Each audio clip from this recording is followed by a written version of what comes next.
Olha, se na semana passada os mercados pareceram um verdadeiro cabo de guerra entre otimismo e pânico, não foi só impressão, não. Foi uma semana de muita, mas muita volatilidade que deixou um monte de gente coçando a cabeça.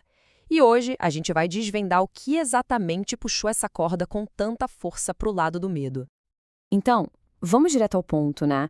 A grande questão que ficou no ar foi exatamente essa. O que fez os mercados globais entrarem nessa montanha-russa de emoções na última semana? Bom, a resposta começa com esse cenário bem contraditório. De um lado da corda, a gente tinha sinais muito bons, sabe? Resultados de empresas vindo fortes, principalmente dos grandes bancos, e as ações da LVM, a dona da Louis Vuitton, por exemplo, chegaram a disparar mais de 15%. Só que, do outro lado, o clima pesava bastante com a briga comercial entre Estados Unidos e China esquentando de novo, com novas tarifas de 100%. Eram literalmente notícias ótimas lutando contra notícias péssimas. E bem no meio dessa confusão toda, uma notícia específica acabou jogando um balde de água fria nesse otimismo e fez a balança pender de vez para o lado do medo. Foi, como dizem, a faísca que acendeu o fogo. E que faísca foi essa? A notícia de que 2 bancos regionais lá nos Estados Unidos estavam relatando problemas bem sérios com fraudes e principalmente com empréstimos de má qualidade. De repente, pá! Todos os holofotes se viraram para o setor financeiro.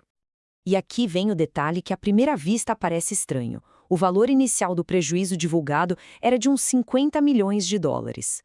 Olha, no universo das finanças globais, vamos combinar que esse não é um número que costuma fazer o mundo tremer, certo? Isso nos leva à pergunta que vale US$ 1 milhão. Então, por que um número relativamente pequeno como esse foi capaz de causar um terremoto nos mercados globais? A resposta não está no número em si, mas na memória bem recente do mercado. A gente está falando dos fantasmas de 2023, que, pelo visto, ainda estão assombrando bastante os investidores. Vamos só refrescar a memória rapidinho. O ano de 2023 foi de um estresse gigantesco para o setor bancário. A gente viu o colapso do Silicon Valley Bank, que começou uma crise regional, logo depois veio o Signature Bank, o First Republic, até o gigante Credit Suisse teve que ser comprada às pressas pelo rival UBS para não quebrar. Essa memória, ela tá muito, muito fresca na cabeça de todo mundo. E isso leva a gente para esse ponto fundamental, que o JP Morgan resumiu perfeitamente nessa frase. No setor bancário, os investidores têm uma tendência de vender primeiro e fazer perguntas depois.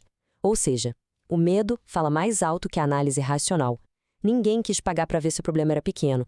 O instinto foi correr e sair antes que fosse tarde demais. Esse pânico todo tem nome, é o famoso efeito cascata. É aquele fenômeno onde um probleminha inicial, mesmo que pareça pequeno, acaba gerando uma reação em cadeia. No mundo dos bancos, o medo de um banco quebrar pode fazer as pessoas correrem para sacar dinheiro até de bancos que estão super saudáveis. E aí sim, criar uma crise muito maior. É o tal do risco sistêmico em ação.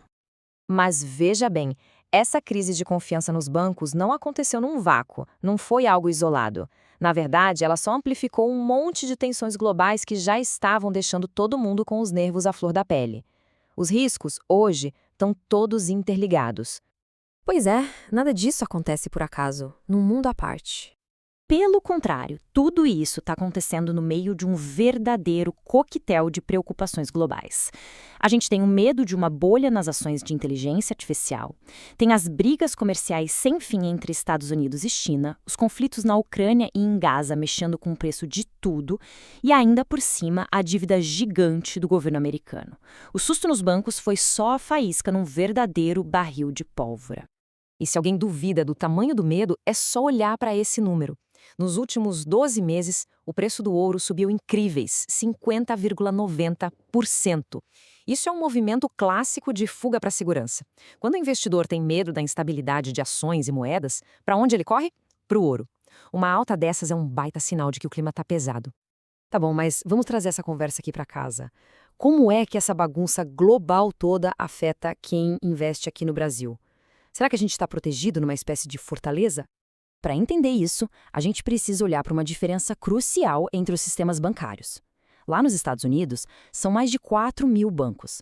É um sistema bem mais fragmentado, com uma regulação menos centralizada. Agora, aqui no Brasil, a gente tem pouquíssimos grandes bancos. O nosso sistema é super concentrado e muito, mas muito regulado. E esse nosso modelo brasileiro, ele é uma faca de dois gumes. O lado bom, a nossa fortaleza, é que com tanta regulação e poucos jogadores no tabuleiro, a estabilidade do sistema é muito maior. O risco de uma corrida aos bancos, como se teme lá fora, é bem menor aqui. Mas, e o lado ruim? O custo disso tudo. Essa falta de concorrência acaba resultando em algumas das maiores taxas de juros e tarifas do mundo para nós consumidores. É só olhar para o juro do cartão de crédito ou do cheque especial para entender do que eu estou falando.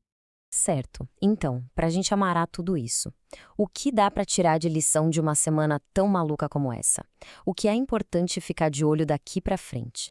Bom, os pontos cruciais são estes. Primeiro, o humor do investidor está extremamente frágil. Segundo, qualquer evento pequeno pode sim gerar uma reação gigante, por causa daquela memória recente que a gente falou. Terceiro, os riscos globais, guerra comercial, tensão geopolítica, está tudo conectado. E por fim, o sistema bancário brasileiro até oferece mais estabilidade, mas a nossa economia não é uma ilha, ela não está imune a esses choques que vêm de fora.